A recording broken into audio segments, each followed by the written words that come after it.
Olá, pessoal. Nesse vídeo vamos falar um pouco sobre o cotidiano dos escravos nos engenhos, isso no período colonial.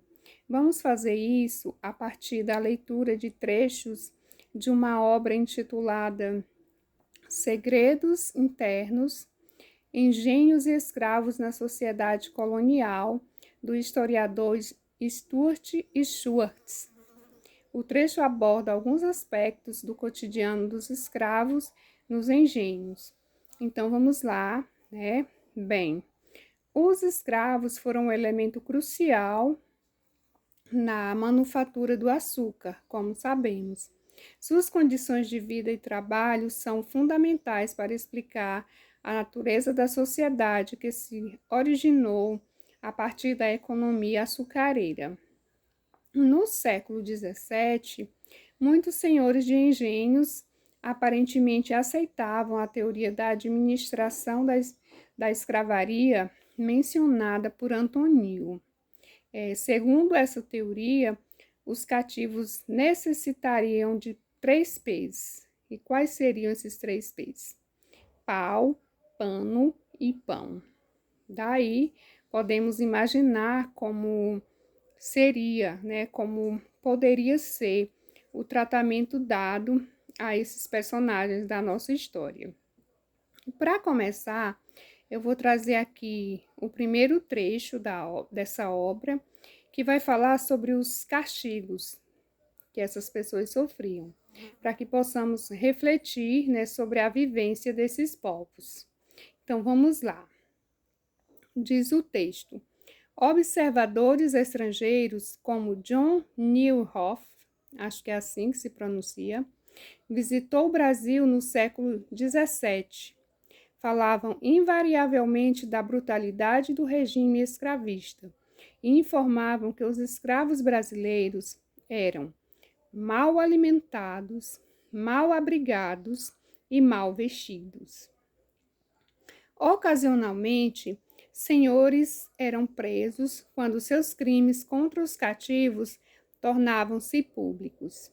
Francisco Jorge foi detido por açoitar até a morte um escravo, mas seu apelo em 1678, dizendo que era um homem pobre com mulher e filhos e que a história era invenção de seus inimigos, conseguiu-lhe o perdão da relação.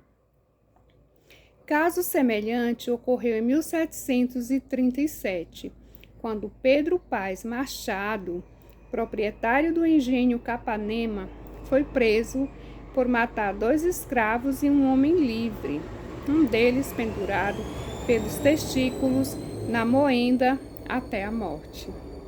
Isso só para observarmos, né, o tamanho da violência sofrida por essas pessoas, né, e que se trata de raros casos que ficaram sendo conhecidos, né? Se mencionarmos os casos que não vieram à tona.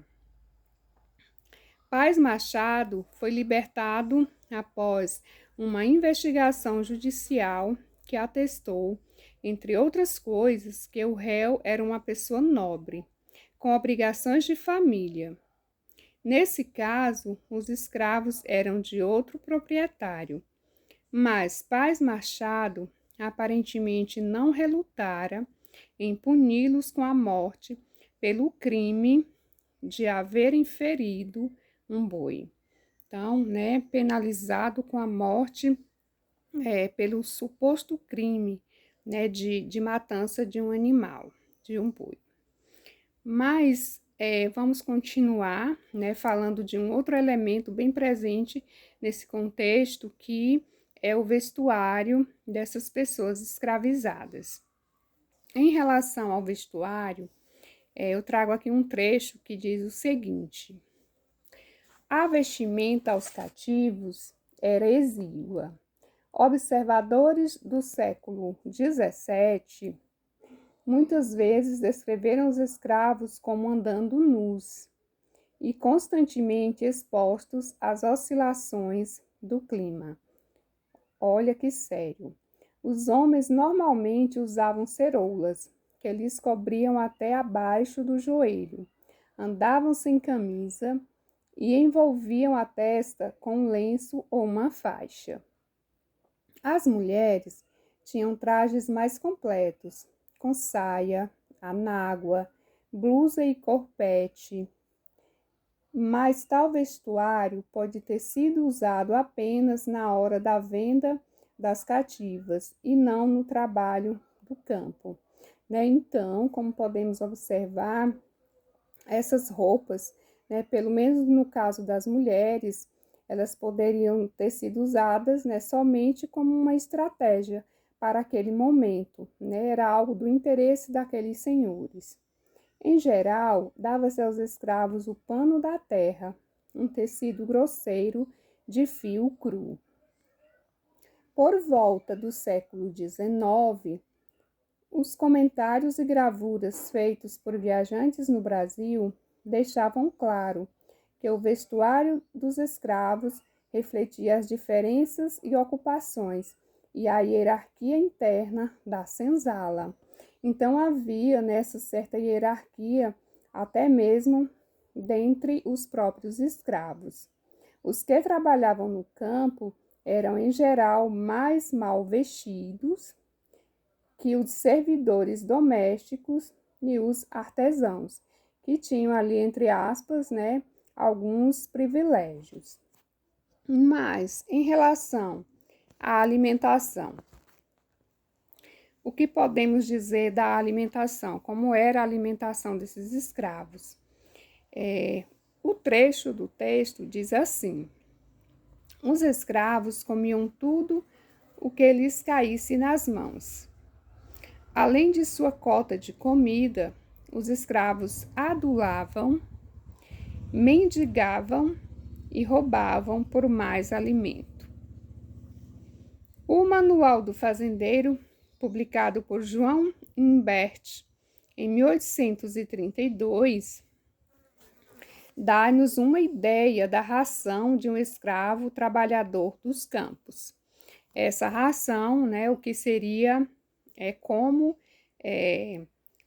esses historiadores, né, como pessoas da época, se referiam à alimentação. Esse autor demonstrava especial orgulho pela alimentação que fornecia a seus cativos e, portanto, podemos supor que ela fosse melhor que a da maioria. Então, os escravos de Imbert recebiam pão e um copo de cachaça ao saírem para o campo. Essa seria a primeira alimentação. Às 9 da manhã, paravam para uma refeição composta de arroz, toucinho e café. O jantar era comido no campo e consistia de carne seca e legumes, embora ocasionalmente houvesse carne fresca. Ao anoitecer, comia-se uma ceia de legumes cozidos, farinha de mandioca e frutos. Então é isso, né? Texto bem claro e que nos dá algumas informações do cotidiano desses personagens tão importante para a nossa história e, sobretudo, para a construção da economia brasileira no período. Então é isso. Até o nosso próximo vídeo.